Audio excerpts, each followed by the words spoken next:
আমি তো খুব শিগগিরই ফিরে আসবো। 2026 সালের মধ্যেই বাংলাদেশে ফিরছেন শেখ হাসিনা।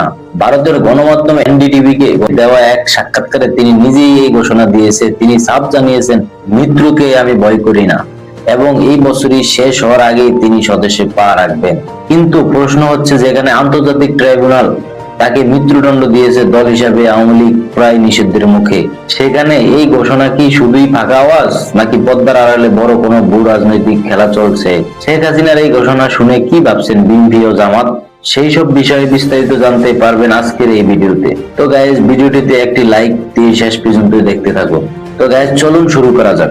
গত ফেব্রুয়ারি মাসে সাধারণ নির্বাচন জয়ী হয়ে বর্তমানে দেশ পরিচালনা করছেন জনাব তারেক রহমান। কিন্তু এর মাঝেই দেশের রাজনৈতিক অঙ্গনে তীব্র তোলপাড় সৃষ্টি করেছে একটি নতুন খবর, যেটা ভারত থেকে শেখ হাসিনা নিজেই গণমাধ্যমে এনডিটিভি কে দেওয়া এক সাক্ষাৎকারে শেখ হাসিনা নিজেই স্পষ্ট ঘোষণা দিয়েছে 2026 সালের মধ্যেই তিনি বাংলাদেশে ফিরবেন।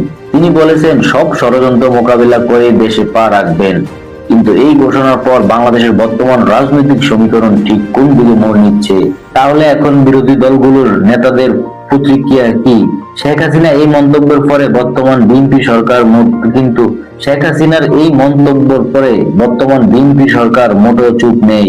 স্বরাষ্ট্রমন্ত্রী মোহাম্মদ সালাউদ্দিন আহমেদ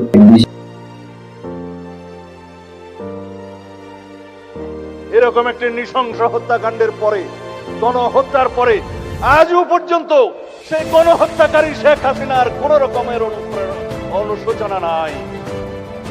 তারা জুলাই যোদ্ধাদেরকে অপরাধী হিসেবে তকমা দিচ্ছে। সরকারের অবস্থান একদম পরিষ্কার। শেখ হাসিনা যদি দেশে ফিরেন, তবে তাকে কোনো রাজনৈতিক মঞ্চে নয়, বরং জুলাই গণহত্যার বিচারের জন্যই সরাসরি আদালতের কাঠগড়ায় দাঁড়াতে হবে। প্রধানমন্ত্রী তারেক রহমান আইনি ও প্রক্রিয়া কঠোরভাবে মেনে বিচার নিশ্চিত করার প্রত্যয়ন ব্যক্ত করেছেন। তিনি আরো বলেছেন, এই ঘোষণা হচ্ছে কর্মীদের চাঙ্গা করার চেষ্টা। এদিকে বর্তমান সংসদের প্রধান বিরোধী দল বাংলাদেশ জামাত ইসলাম এই বিষয়টিকে একটু ভিন্ন রাজনৈতিক দৃষ্টিকোণ থেকে দেখছে। ও জামাতের নেতারা আরো বলেছেন, দলটির অবস্থান হলো প্রতিটি স্বৈরাচারের কাতারে। এদের বিচার না হওয়া পর্যন্ত দেশের মাটিতে তাদের কোনো রাজনৈতিক অধিকার থাকতে পারে না।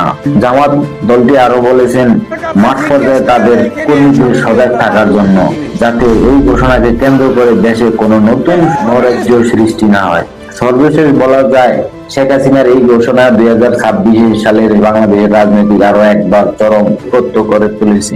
তিনি কি আসলে এই বছরের শেষ নাগাদ দেশে ফিরবে, নাকি এটা নাটকীয় কোনো রাজনৈতিক মোড়, নাকি ঢাকার মাটিতে পা রাখার মাত্রই তাকে আইনের আওতায় যেতে হবে, সেটি এখন দেখার বিষয়। আপনার কি মনে হয়? অবশ্যই কমেন্ট বক্সে লিখে জানাবেন। ভিডিওটি ভালো লাগলে অবশ্যই চ্যানেলটি সাবস্ক্রাইব করে পাশে থাকা বেল আইকনটি বাজিয়ে দিন। দেখা হবে নতুন কোনো আপডেট নিয়ে। সেই পর্যন্ত ভালো থাকবেন। আল্লাহ হাফেজ।